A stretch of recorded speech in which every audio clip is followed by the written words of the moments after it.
its 7th season, the Lapped Traffic Podcast has brought you over 300 shows, driver and media interviews, awesome stories and entertainment, and one of the coolest fantasy leagues around. Get ready for another exciting season. Sit back, relax, and try not to get lapped. Now, here's your host, the Professor, Brendan Crown. What is up, Lap Traffic Nation? Welcome to episode 303 of the Lap Traffic Podcast. I'm your host, the Professor Brandon Crowd. Daytona. It's officially in the books. We are underway in the 2023 NASCAR season and season 7 of the Lap Traffic Podcast, third episode of the year. Coming at you strong. Hope you all had a fantastic weekend. Crazy busy weekend here. Saturday was Alden's first birthday party with the friends and family, which was awesome. Little guy got spoiled like crazy. I got him a fire suit to wear. Grandma got him a NASCAR motorized car thing. I hope you guys saw the pictures of him in that. And Dad was definitely cutting some onions. That is for sure. Sunday, massive cleaning and grilling and dialed in for the 500, which we'll get into all of that here in just a bit.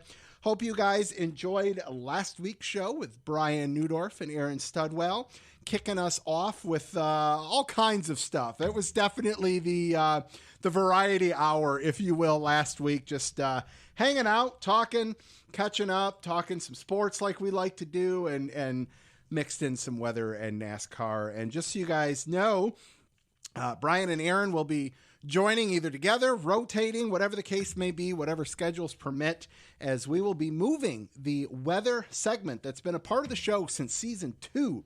We'll be moving that over to Twitter Spaces, with the exception of the big races or kicking off college football, things of that nature. When it makes sense to have them on, we'll have them on. But like I said, this way we can have a little bit more interaction with you guys live. So once we nail in a time, I will pass that information along to you guys. And just in case it sounds like I'm long-winded or I'm out of breath, it's because, as you guys know, I'm very animated, a loud talker, and I have a bruised rib, and I have no idea how I got it. The only thing I can think of is that the dog kicked me, in bed one night, and therefore, as I'm talking into the microphone, loud and excited, taking in deep breaths, each breath hurts so bad, and to laugh right there, oh my God. So if it sounds like I'm in gut-wrenching pain or am struggling for air, it's because I have a bruised rib and the show must go on. So here we are nonetheless. Okay, where are we? There is still time to sign up for Lap Traffic Fantasy. If you just because you missed week 1 does not mean that you can't make the playoffs, because I might as well not have played, because I am in second to last place out of 100 players, and I'm still pretty confident that I'm going to make the playoffs. So still feel free, come sign up. All you got to do is send an email to fantasylaptraffic@gmail.com. Name, email you want to use in Twitter. I'll send you over the rules and get you going. All right, so what is on the docket for tonight? Well, I am very excited to announce that Brandon Jones will be making his return to the Lap Traffic Podcast. It's been a minute since Brandon's been on, as well as Portuguese ARCA and Euro Wayland NASCAR driver Miguel Gomez is going to make his debut on the show. So that's going to be fun and exciting there. I got your recaps on the weekend, social media as well, and our first of the new segment, catching up with Lap Traffic. We got Geri M, who was at Daytona, and she's going to share her experience from start to finish, and excited to talk to her, as well as Lap Traffic Fantasy to close it out. So let's get things rolling, shall we? All right, Lap Traffic Nation, joining me on the line, making his second appearance on the show, coming off of P14 this past weekend at Daytona with Junior Motorsports. Welcome back, the driver, the number 9, Brandon Jones. What's up, brother? How are you? Doing good, man. Doing good. It's good to be back on the show and me and you were just reminiscing on some old times there when we were first doing this. And so it's nice to now recap with you. It's been a few years and a lot's changed. Absolutely, man. You're not kidding. Let's start with this weekend.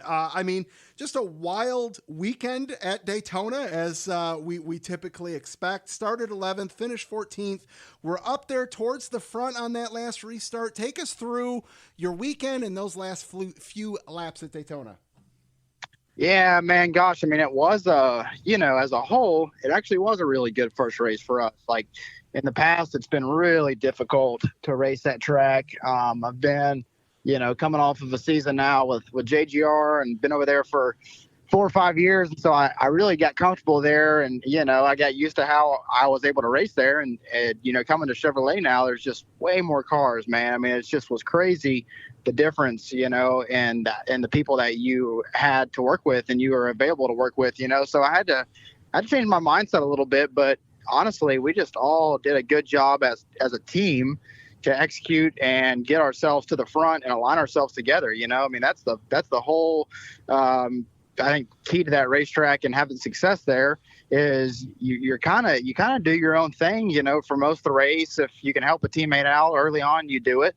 But I think what gets you up front and align with your teammates is you just making good, aggressive moves, stuff that's not going to get you in a wreck, but aggressive moves enough to get you up front, So I thought we did a phenomenal job of that. I didn't know what kind of challenges I'd run into. It's all new to me, man. It's a different car. It's a new team, new spotter. Everything about it is new, which is really kind of what I like about it. I felt like we made this move last year, and I just wanted something fresh, man. I wanted something new to start. I wanted every little piece of the puzzle to be different, and definitely was, so I was happy to see that, we had a shot at least to win at the end, and not going to fault anybody for anything. I know we all hung our heads at the end of that race and said, man, I don't know how we lost that one with all of our cars up in a line like that, but it is what it is. That's how you get better at these, and that's how you learn, is you go back and say, well, this was the case, we're going to probably change and do different things. And so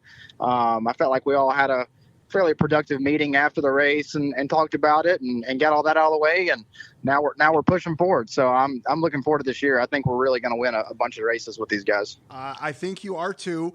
And you hit on a couple things there that I want to go back on for just a second, because when we talk about, team changes, and I want to get into that, but you also mentioned the change from, Toyota, which basically is, JGR, to Chevrolet and multiple teams. And, what that had to have been different when it's like, well, hey, it's not just the team that you're working with, but at Daytona, Talladega, you're working with manufacturer alliances as well there. So that had to be a little different for you, being on the same page with just not your teammates, but your other Chevy teammates as well. It certainly was. I think it makes the decision to maybe finish in the top 5 a little bit easier. You're almost guaranteed, unless they get some track position on you. If the Fords and the Toyotas get track position, I feel like you use your guys to your advantage you shuffle them out. I felt Hunter's pain in the race because I could tell, man, he was trying to get runs on me at the end and trying to make stuff work. And sure, it's just, man, you don't have the numbers. It's just really difficult, and you have to race differently, when you don't have that kind of help like that. But, I felt like no matter what in that race on Saturday, that a Chevy was going to win, Sure. And so it might not have been one of our Chevrolets, which is what we really want. But I feel like, it's clear as a company, they want Chevy to win, and they want Chevy to be in the top 12 when the playoffs start. I think that's the big goal, is to really just dominate this, have all of our cars in it at the very end, so that's a Chevy, Final Four towards the very end of the season. So you only do that through working with each other. But the flip side of it is, every other team, they know that, but they also have their agendas and their ways that they're going to win the race. So that part of it was interesting. You can definitely tell that, the guys are definitely sticking with the organization more so than the manufacturer. But I think, it probably in order goes manufacturer or teammates, then manufacturer, then, if you have to use other guys to your advantage, you do that. But it's kind of bottom level and last minute decisions. Absolutely. I totally see that. Brandon, as a veteran in the Xfinity Series, like you mentioned at the start, you kind of had a rhythm there for a few years. How different was this off season for you in terms of, talking with new crew chiefs? Like you said, everything's fresh, everything's new. Was it a little bit more of a in the shop type season versus, maybe hanging low in December? What was the off season like for you getting ready with the new team? Yeah, my big things before I closed out my chapter there at JGR was to try and just think of everything that I have gotten, I don't want to say comfortable with, but I've gotten used to, like just any little thing inside that car that I've liked and, I've developed. I mean, every single year over there, I was changing stuff. I was changing tack positions and colors and lights and seats. And I was doing all kinds of stuff to try to hit on something, and I finally did. I finally really got to something that I liked. And then it was like, oh man, I've got to try to figure out how to, somehow get it close enough. I knew I wasn't going to fully replicate it. There's just too many differences in cars and the way people build them and stuff. And so that was my main thing was I just, I really wanted to make sure that I had a good list and a good notebook coming over here to where I try to make that process as seamless as possible, really, try to speed it up the best I can. I knew there was going to be a race or two that I'm going to have to change stuff and I'm going to have to, do things. And you just try to minimize that, because sure. If there's something that's not comfortable or there's something that's bugging you, then that's what you dwell on in the race. So you definitely don't want to be thinking anything about other than competition, So the faster that I could do that, the better. Honestly, teammates have been a really big factor and played a good role in that for me. Justin was super cool about, whenever I first got here was, hey, if there's anything that, bothered you there or, you struggled with, maybe I can help bridge that gap. Maybe I can help you out and make this process for you a little bit faster. And he knows so much about my crew chief. He's been with Jason for the past, 6-7 years of his Xfinity career. So he knows a lot about my crew chief and I've gotten to know him, really well here and off season stuff. So, all of that has been, really, really good. They're doing a great job of trying to make that process fast for me. That's awesome. Yeah. Cause if you think about it, I would imagine, with with a team that you've been with for a while, they know if you say, hey, something's tight or something's loose, they know how to work with that. But going to a new team, what's tight for him? What's loose for him? I don't know. And it, take a couple races to get that under the belts, I would imagine there. It is. It's going to. I think that we started that process through the GM simulator. Getting on Chevrolet simulator as a team, as a group, having Jason in there and kind of listening to what I'm saying and talking about the car. That's a good way to kind of pre-race, prelim, I guess you could call it. Sure. To try get before the season. So we did that actually a decent amount, got a really good amount of sim time this off season in. So we used our time wisely, I feel like there. And Daytona is a tough one because you don't fight balance too much. You don't talk about the car very much there. And so, you kind of miss a race. You miss out a little bit on maybe some communication stuff there that's going to come up in the future. But we've got some tracks that definitely pose balance issues and handling problems coming up. So we'll be able to get to that soon. Yeah, no doubt about that. Speaking of sim, were you able to get some reps in some fashion with the spotter? Because obviously, Daytona, Talladega, your road courses where spotters just play such a crucial role. There's definitely a rhythm that you guys need to be in so that he knows how much info you want, vice versa. How was that for the first race at Daytona? Yeah, I'm using Tyler Mon, which is Kyle Larson's Cup spotter on Sunday. And Tyler did a really good job. I've known Tyler for a long time, and the way that I kind of got used to his spotting was I just listened to a bunch of races before the weekend, and kind of listened, and if I had questions or if I had things that came up, which actually nothing really did. I mean, it was very clear on the radio, and I didn't really have to ask him anything. But that's just the way that I got used to him. We missed out. He was down in Speed Week spot cars, and so before I wanted to get on iRacing and maybe even try that. We had a group of guys that we're gonna do that and get their spotters on there to actually spot on iRacing, which is just another way to use that platform and tool. Sure. But we missed out and didn't do it. But it really, man, it didn't even matter. It was really, really good on Saturday for me, and already kind of have that friendship trust level with him, which is a really important factor in doing well. Absolutely. Brandon, there are some early races here that you've had a lot of success at between Phoenix, Martinsville, even Talladega here early on in the schedule. What are you excited to get to with this new team and show off a little bit, if you will? Yeah, man.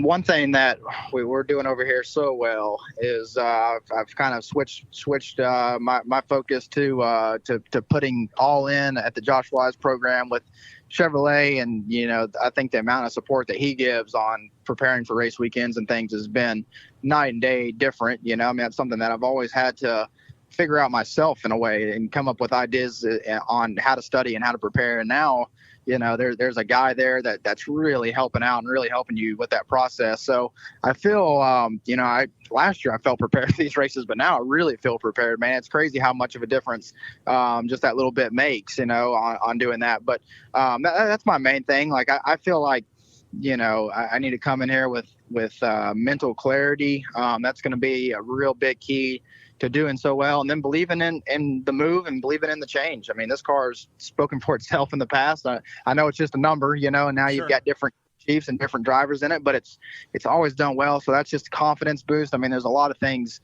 that give me that little bit extra push and need that I want to be able to just stay up front the entire season and always be a contender for these races. I love it, man. Thank you. I appreciate you. Give a shout out to the sponsors and tell everybody where they can follow you on social media. Yeah, for sure. You guys saw the first race. Menards is back with us. They've been a big supporter of mine, kind of really since the beginning of my NASCAR career. So gotta love them. We had Swiffer on our Chevrolet at Daytona. Patriot Lighting's coming up this weekend, so I'm looking forward to getting back on the racetrack with them.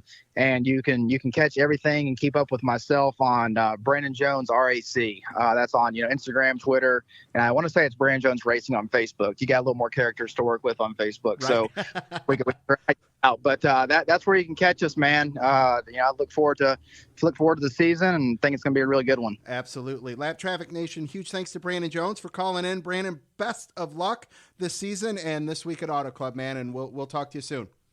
Sounds good, man. Thanks for having me back on. Yeah, no problem. Thank you. Take care. We'll see you. Oh, Lap Traffic Nation, great to catch up with Brandon Jones there. Excited to get him back on. It's been way too long since he's been on the show.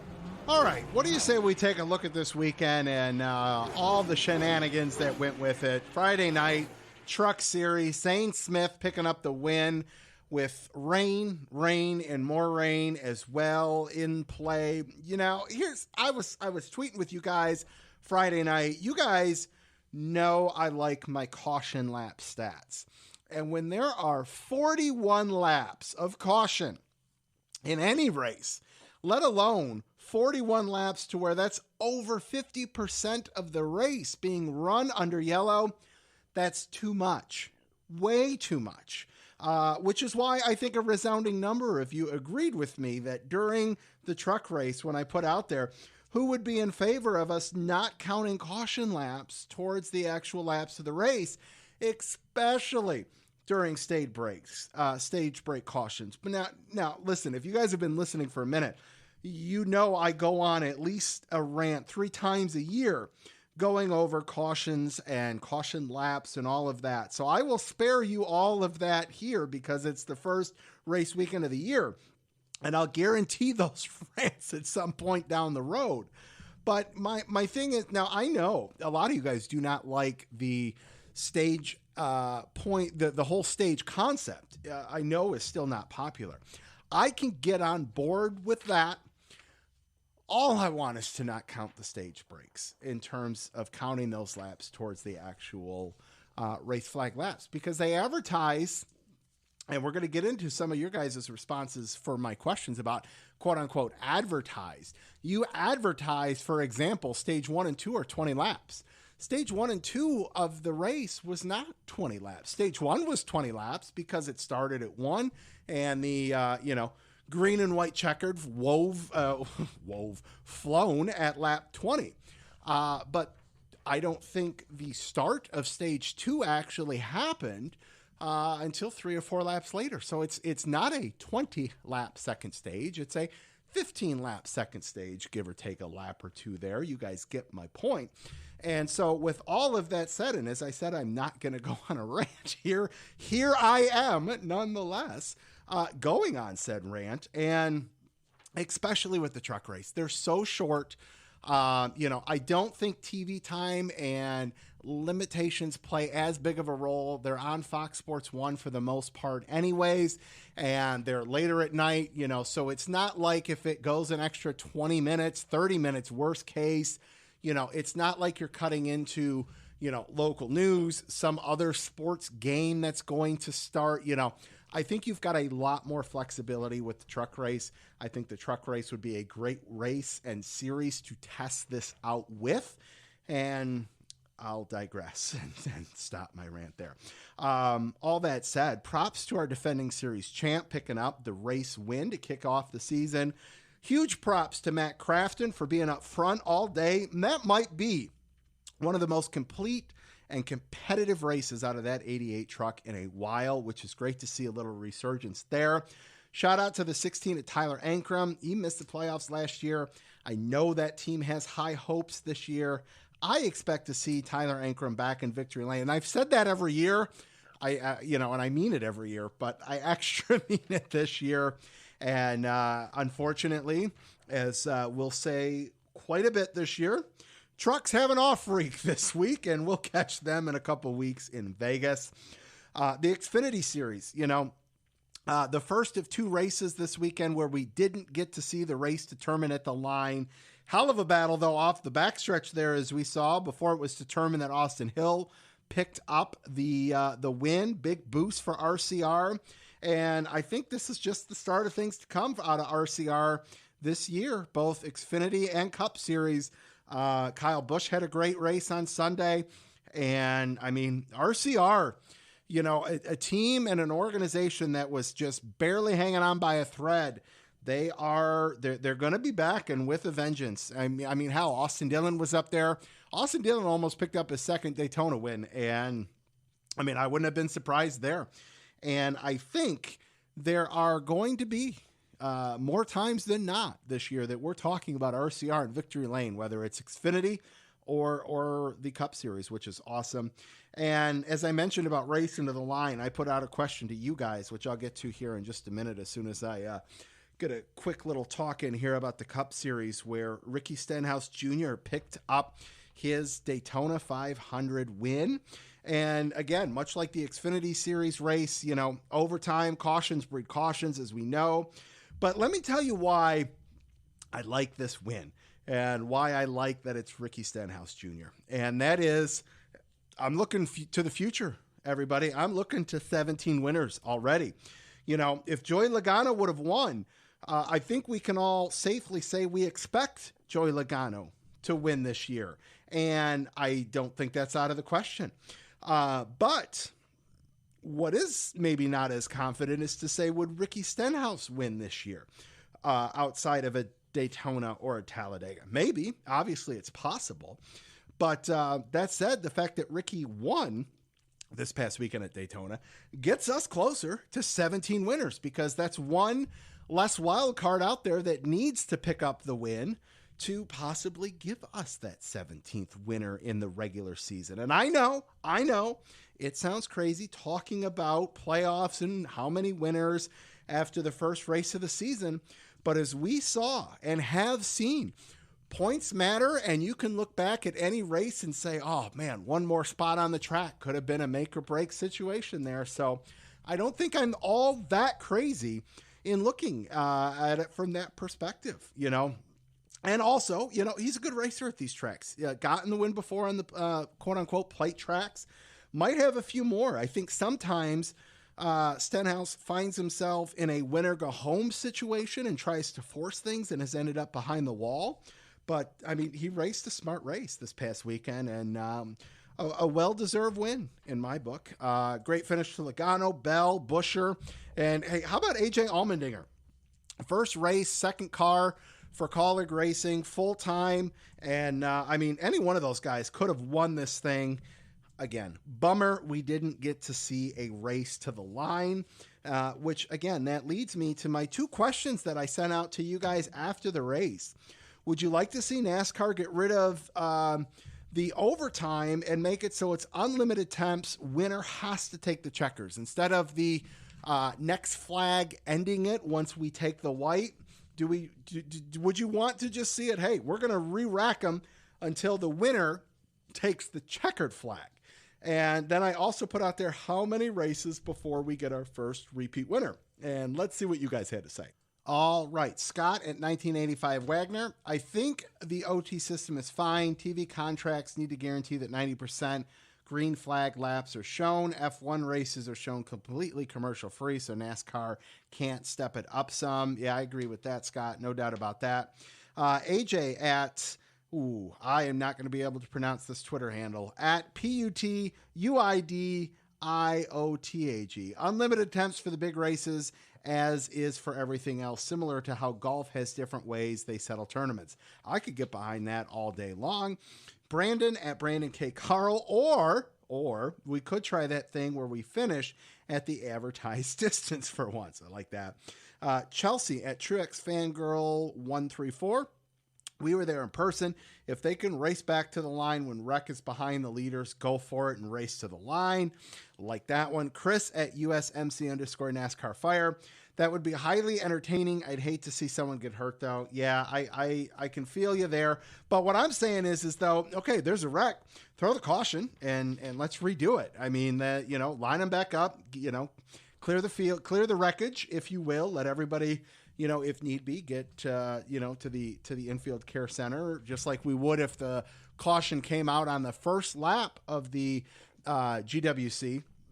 And let's just, let's finish it at the line is where I'm getting at. Kind of getting ahead of myself there with my take at the end of reading you guys, but I think you guys got my point anyways. Clay at JC1 Day.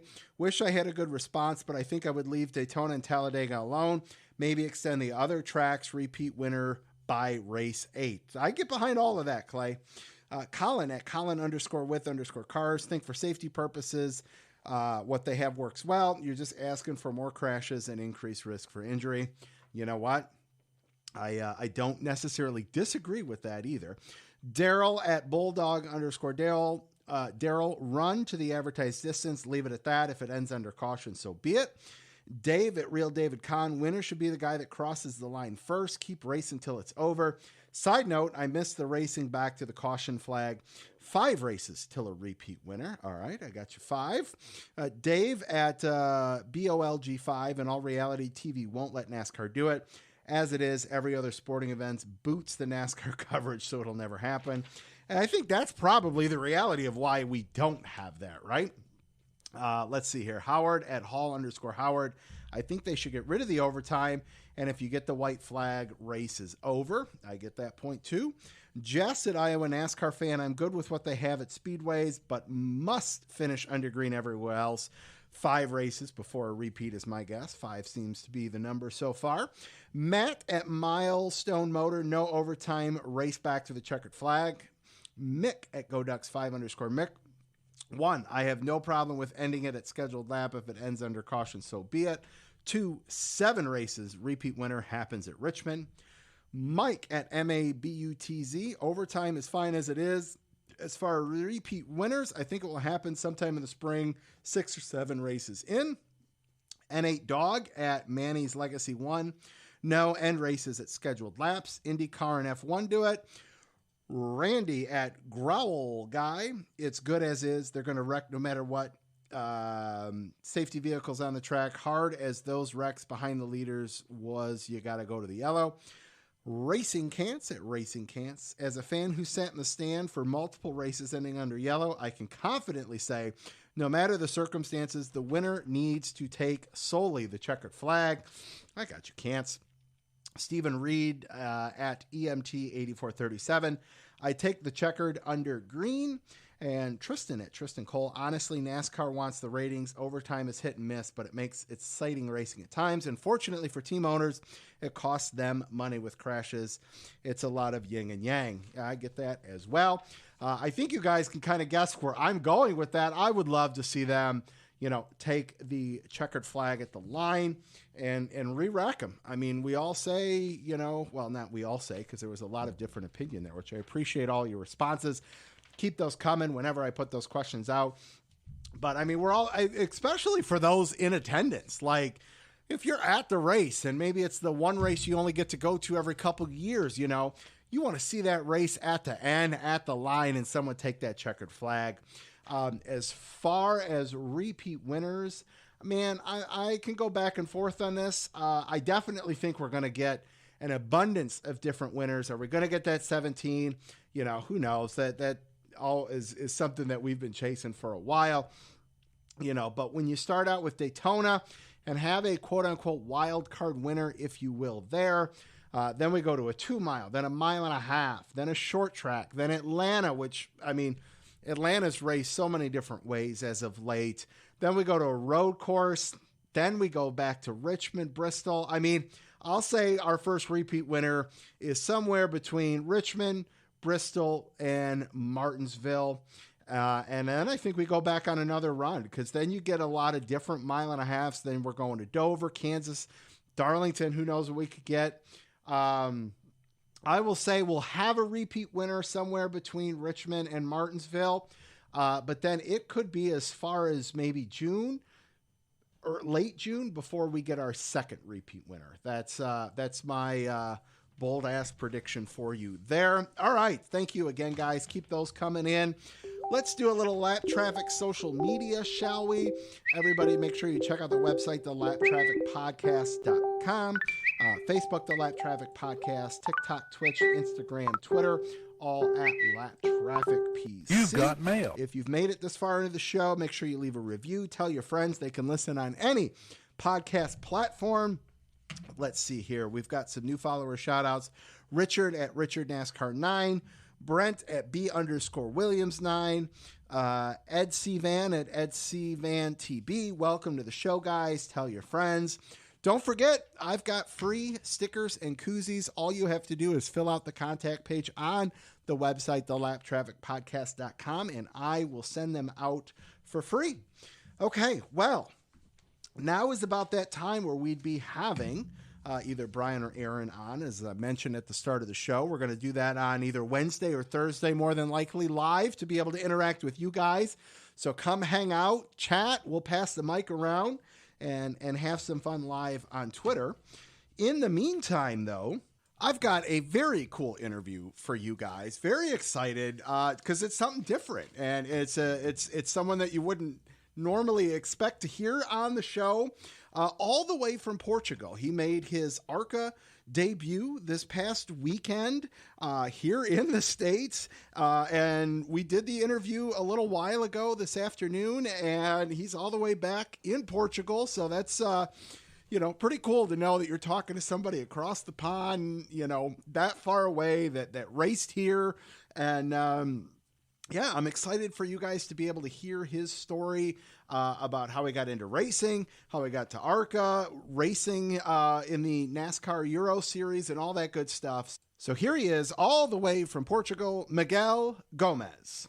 Lap Traffic Nation, joining me on the line, making his first appearance on the show. He is the driver of the number 02 Chevrolet, all the way from Portugal. Welcome to the Lap Traffic Podcast, Miguel Gomez. Miguel, what's up, brother?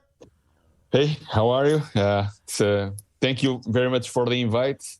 It's a pleasure to be here talking with you. I'm happy to have you here, and this is something different for the fans of the show, which is awesome. It had to be exhausting yet exciting for you this past weekend racing in Daytona. Walk us through, getting ready, getting on the plane, walk us through, your experience at Daytona. Well, it was really intense. This was a dream from my childhood. It has been always to race at Daytona, and I could only believe it when I saw the green flag. Before it was doing every step, trying to do it right, so I could really see the green flag. And when I was able to cross the line and actually be racing at Daytona, it was an incredible feeling. And yeah, it's the racing there is wild. It's intense. When did you get into the States? So I arrived on a Tuesday. Okay. And I arrived. I came back home today. I'm already in Portugal with a lot of jet lag. So I'm sorry if I sound weird sometimes because of the jet lag. I can only imagine. Only imagine. How long of a flight was that? I got on the plane at 3 p.m. yesterday, and I arrived today at noon. So it was 2 connections. I went to Charlotte, then to London, then back to Lisbon. So it was a long journey. That's crazy. That's intense. Yeah. What's your racing background? I know you are in the Euro Wheeling Series, which is awesome. We'll get into that in a minute. But before you got into, the NASCAR side of racing, what were you doing before that? So I have a sim racing background. I started racing online, and in one of these online series, I met a real driver that was racing in a stock car racing series in the UK. And we became friends, and he kind of convinced me to do the rookie tests for the series that he was racing at that time.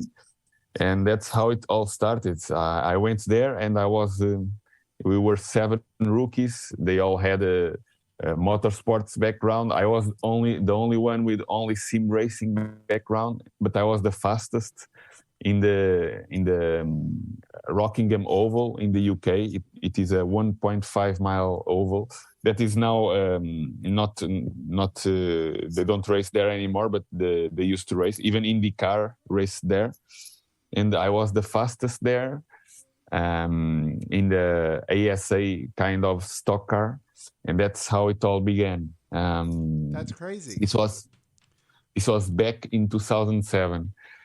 And some time ago. But then I raced in the stock car series in the UK. In that stock car series, I raced in the European late model series, and lately, in last 2 seasons, I've been racing in the Euro NASCAR. That is the official NASCAR series in Europe, but only conventional tracks at the moment. At least in the time I participated, they only raced in the conventional road courses. Awesome, man. That's crazy. Talk a little bit about the how it all came together for this race for you in the ARCA race this past weekend, because it was kind of a 2-team deal between Young's Motorsports, who we're all very familiar with, have worked with them quite a bit, and a longtime team in the ARCA series, Empire. So how did that all come together for you? Yeah, it was everything a bit last minute because I participated in the pre-season testing in January with Andy's fast track racing, but then they had other drivers waiting for the ride at Daytona, so I had to commit kind of in the days after the testing, but I could not confirm yet, so I ended up losing that ride. And then I was contacting other teams, and Mike from Empire Racing, he told me that it would be impossible to have the crew on time and so on. But then came this alliance with Young's Motorsports, and we managed to make it happen. So it was great to work both with Empire Racing and Young's Motorsports, and they gave me a really fast car, a great car. And yeah, it was awesome. That's great, man. Can you talk a little bit about, the actual race itself on track? What was that like compared to racing, over in Europe in the stock cars? Could you talk a little bit about the difference in the track, how it felt out there, the cars? Break that down for us. It's different from anything I did in my racing career. It's really wild and intense. In the practice back in January, we had some issues with the radio, so I could only try the draft in the last session and only 2-car draft.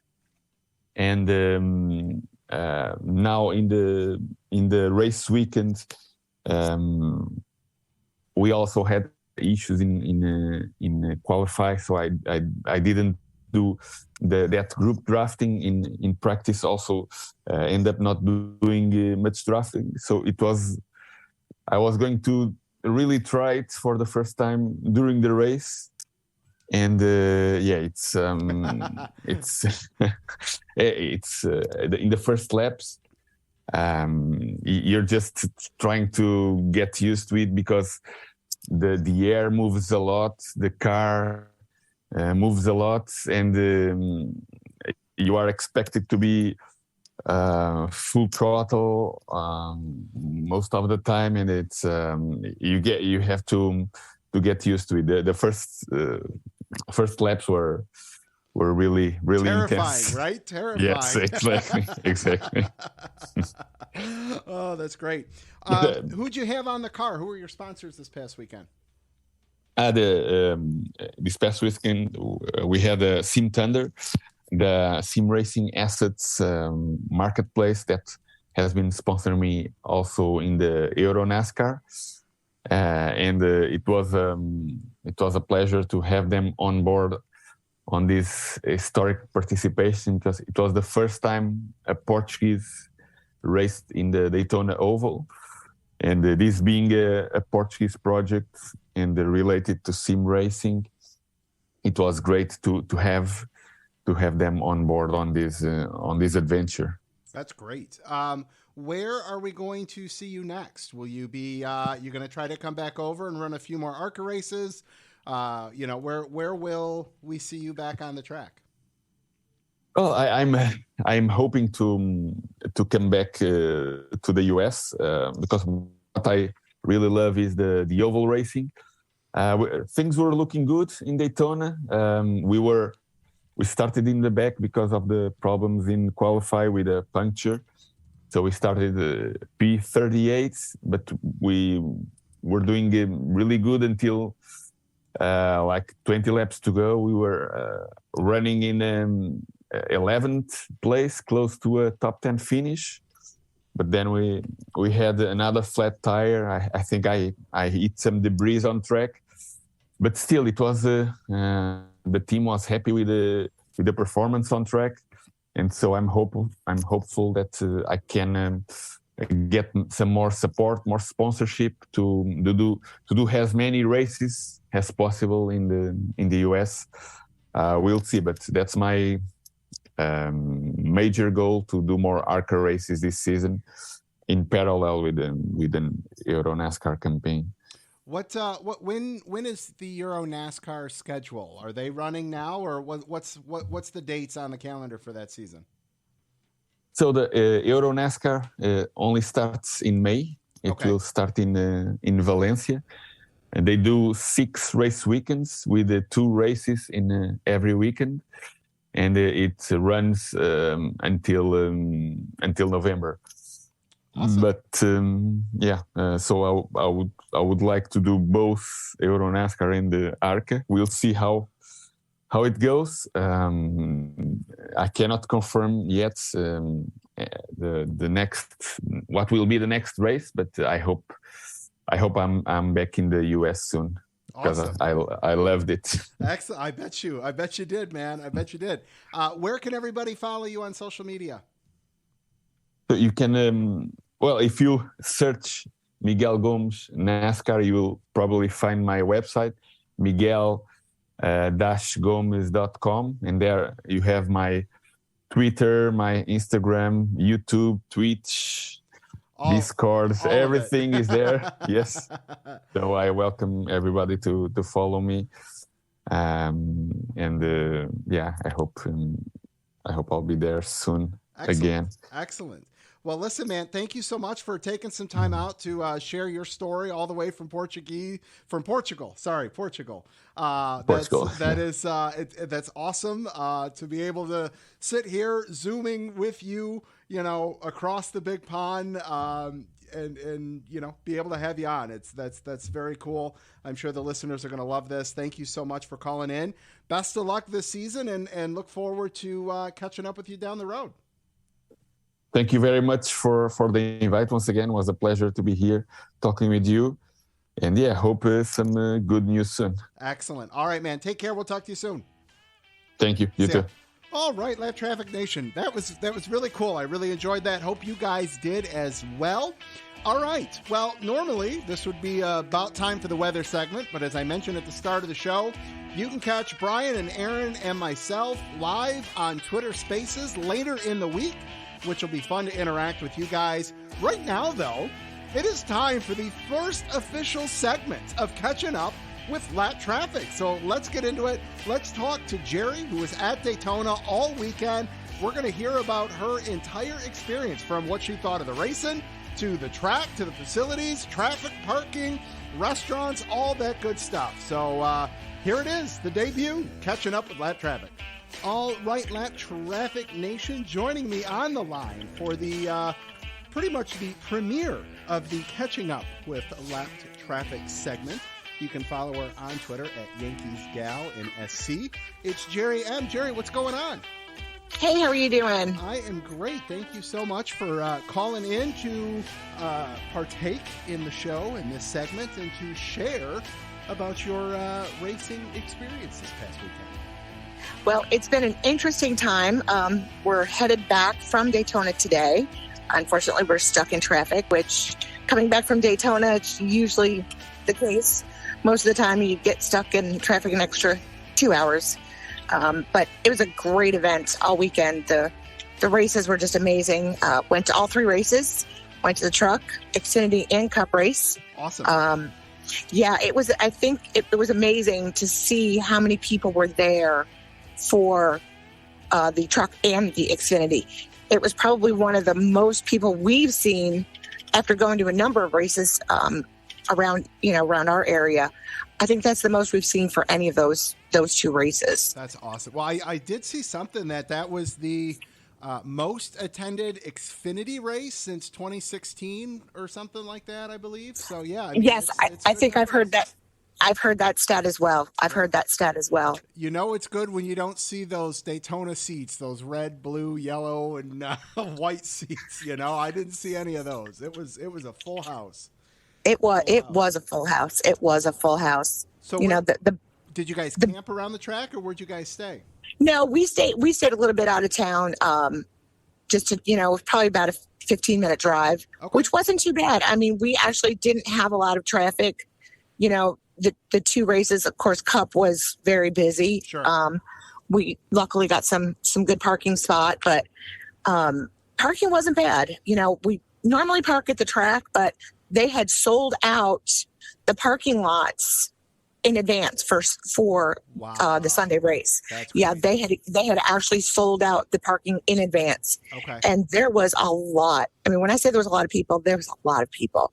And I think we got there later in the afternoon, later than we usually do, and the crowds were just unbelievable. I don't think I've ever seen that many people at one event ever. So it was the fun concourse area, concessions area? Like, did they have everything open and ready for you guys, or was that a mess there? Or no? For the Cup race, they had, I think, every concession stand you can imagine in the stands open. That's great. And, just because there was 100,000 plus people, there was going to be lines no matter Absolutely. where you went. Yes. But the facilities are actually phenomenal. They do a great job of keeping them clean. They try to get people moving in and out. Anytime, you needed help, there was someone there, they tell you where to go. Here, if you're looking for this is where you can go.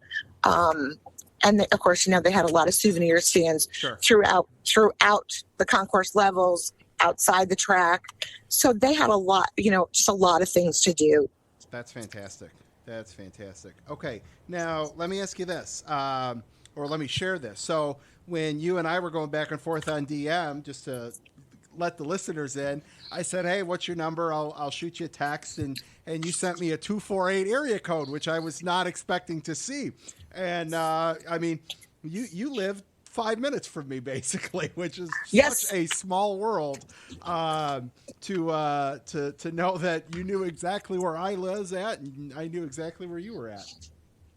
Yeah, that was kind of interesting. It never even dawned on me. You're a Michigan fan, and I thought, oh, that's pretty cool. Okay, you live in Michigan. Didn't dawn on me that we lived a matter of miles apart at some point in time. Yeah. Unfortunately, I moved out of there and down to South Carolina about 10 years ago. But yeah, that's where I moved from. I lived in Michigan for 16 years before I left. So did you make it out to MIS a few times, I imagine, then, eh? I did not. You did not? I did not. Now, here's the interesting statistic. Okay. So I moved here about 10 years ago. Just got into racing probably within the last 4 years. Okay. I had someone take me to my first race. Awesome. And by the first lap, I said, I'm hooked, and been going to probably about 15 races a year now. That is amazing. See, those are the stories we got to get out there. That's why we're doing this. So again, huge thanks to CJ LaPearl, who was on last week, for coming up with this awesome segment idea, which is fantastic. No, that's awesome. So what, obviously you're in South Carolina. Where have you been in that area, I imagine? Of course, been to Darlington several times. We go to both races each year. Awesome. Charlotte, it's about an hour and a half away. Okay. So we go to both, those were any of the races at Charlotte or Darlington, we're attending all of them. Awesome. We go to Bristol. We go to Martinsville. On occasion, we'll go to Atlanta. And of course, one of our big ones has been Daytona in the spring. Fantastic. Well, so now I know I can at least say, hey, where's a good spot to stay when I get out to a couple of them races. So. Oh, absolutely. That's absolutely fantastic. I've been to Darlington. Darlington is amazing. And I went as a fan, not with the podcast. So I experienced Darlington the right way my first time, which is awesome. Yeah. Darlington's a great track. There's a lot of history. Martinsville the same way. It's a lot of fun to see these old tracks and, just look around and think, oh, wow, 60 years ago, this track was in existence and, they're still racing on it. Absolutely. I think, and this year, I got lucky this year, and we have tickets to the All-Star race. Oh, very cool. So you're going to Wilkesboro. I am going to North Wilkesboro. We actually went last year for the first race that they had. Yep. And that was my first time ever there. And it is a very, very cool track to go see. And I'm excited to see everything that they've done and how this is going to turn out with the All-Star race. Absolutely. So something I'm absolutely looking forward to this year. So what's your next race? I think it is Bristol, if I'm not mistaken. Awesome. I think Bristol's the next one on there, unless I haven't looked. The very important question is, so newer fan of the sport, who is your driver and how did you choose that driver? My driver is Chase Briscoe. Okay. And I chose him after Clint retired. Okay. And of course, being new to the sport, I was told the first thing you have to do is pick a driver. Absolutely. And happened to be watching one of the broadcasts, and Clint was on there with his son. And I'm like, I like his sense of humor. Awesome. So I had followed Clint for a while. And when he left, I'm like, okay, well, whoever goes into the 14 car. And I followed Briscoe when they said he was going to go in. So I've been a Chase Briscoe fan since. And I actually last year got to meet him for the first time. So it was very, very, very cool. Awesome. Very cool. Awesome. Well, that's great. Geri, where can, I know I mentioned it when I brought you on, but tell everyone where they can follow you on Twitter and, give you a follow. Yep. Please follow me on at Yankee Girl and SC on Twitter. It's Geri M. Come look me up, follow me, and we can always chat. I'm always talking on race day to anybody who's on Twitter. So I'd love to have people follow me. Awesome. I love it. And if anybody is going to be at Auto Club next weekend and you want to come on the show and hang out for a few minutes and share your experience, send me a message, DM me, whatever the case. It's very easy to get a hold of me. Let me know, and we'll get you scheduled to come on the show. So, Geri, thank you so much for calling in and kicking things off with this new segment, Catching Up with Lap Traffic. And stay in touch, and we'll talk to you soon. Absolutely. Thank you so much for having me on. I appreciate it. Thanks. We'll see ya. All right, Lap Traffic Nation, let's close this thing out with a little Lap Traffic fantasy. Just a reminder, get your picks in by 5 o'clock Eastern Standard Time on Thursday. Make sure, please, send your picks via email, fantasylaptraffic@gmail.com. Had a couple people DM me their picks, text me their picks, at them on Twitter, and it's just helpful to have everything in one spot so that I don't forget. So make sure you send an email. Keep the Twitter interaction up using hashtag LTFantasy. And joining me right now on the line, he had the second highest points this week. His first year in the league. He's knocking it out of the park, coming out of the gate. Welcome to the Lap Traffic Podcast, JW Kitchen. What's up, brother? How are you? Oh, doing all right. Trying to make everything work. Jumping in first week was a surprise for me to be this high up, so I'm excited to be a part of it. Well, that's awesome, man. I'm glad you found the show. Glad you found the league. It's a ton of fun, and it helps pass things along. I can't tell you how much trash talking there'll be on social media and on the show. There are some families involved in this thing, which is awesome. It's pretty cool to see what this thing is, what form it's taken over the last 7 years, which is really cool. So, I mean, you came out of the gate strong. You got Blaney, and you picked two winners in Hill and Smith for 127 points, which is awesome. My picks totally shit the bed with Parker Kligerman, Daniel Hemrick, and Keselowski for a whopping 31 points. I am second to last, which Lap Traffic Nation and the fantasy players are well used to hearing me talk about. But we'll make a run at it. It's early. I got a lot of time left. Listen, man, I know you had some baseball tournaments over the weekend. Did you get to catch any racing?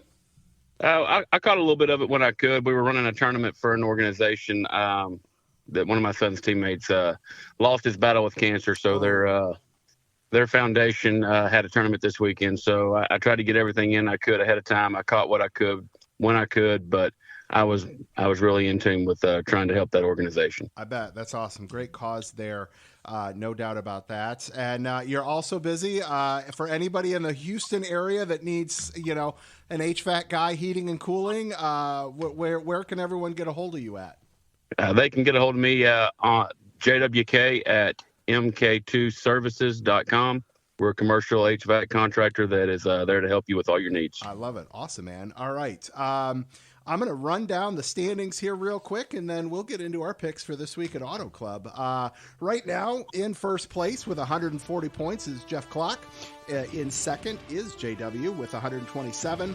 Two-way tie for third between Dalton Brooks and Jeff with 121. Crystal Smokes in fourth with 120.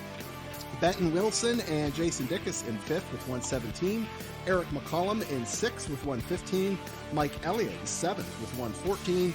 Kristen Hogland from last year, she made it to the Final Four last year, is in eighth with 113. Her son Carson is in ninth along with Michael Mason with 112. And Dan Sherwood is wrapping out the top 10 with 110. If you had a bad week, it's Daytona. It happens. Don't get scared. Don't fret. Make sure you get your picks in next week. I was in that spot last year and made it to the playoffs. So there is still ample time left. So keep those picks coming in early. And what do you say, JW? You ready to make some picks? I'm ready. All right, Lap Traffic Fantasy players, we are headed out west for our first race of the West Coast Swing and going to Auto Club. And the last time it's going to be run on the 2-mile oval. Chevy and HMS have picked up the win the last two trips there with Larson and Bowman. Not too many players used either of those picks this past week. I am wondering, though, if Chevy will have the speed here like they did last year. So hard to tell with just coming off one race and it being at Daytona. It's an open playbook as we head to just race number 2 of the season and race number 2 of segment 1. Like I said, don't fret if you had a bad week. Get those picks in, and let's see some shakeups in the standings next week. Who will take home the checkers this weekend? We'll find out. But first, it is time for our picks. JW, I'll start with you. Who are you leaning towards for the Xfinity Series? I'm leaning towards. I think I'm gonna go with Chandler Smith this week. Chandler Smith, I like that pick. I'm going to go with a junior motorsports driver in Josh Berry this week at Auto Club. And over to the Cup Series, sir. Who are you going to roll with? It's been back and forth, but I don't want to use the pick too early, but I'm going to use the pick this early. I'm going to go with Larson. I love it. Larson. I can see that happening. I am going to strategize, and I am going to I need to see one race that's not a Daytona race just to see where some speed's at. So since he did not make the playoffs last year, I'm not limited on his picks. I'm going to go with the 19 of Martin Truex Jr. this week and let some teams show me what kind of speed they have, and then we'll start getting creative here. So there you have it. JW, man, best of luck to you this week. Don't forget to email me your picks, and hopefully this isn't the last time we talk this season. Yes, sir. Looking forward to it. All right, man. Take it easy. We'll see ya. All right, Lap Traffic Nation. That is going to do it. Short, sweet, to the point, 60 minutes. I think that's perfect. I mean, we all know I had a ton of fun years past doing 2-hour shows. And we'll still do a couple every once in a while, because every once in a while I get that itch. But we're going to keep it condensed. We're going to keep it rolling. We're going to keep it strong. There you have it. That is going to do it. Episode 303 of the Lap Traffic Podcast. Check out Twitter at Lap Traffic PC. Huge thanks to Brandon Jones, Miguel Gomez, Geri M, JW Kitchen for calling in. I've got some cool things already in the mix for next week. Don't get caught chasing Lucky Dog. Tune in each and every week to the Lap Traffic Podcast. See ya.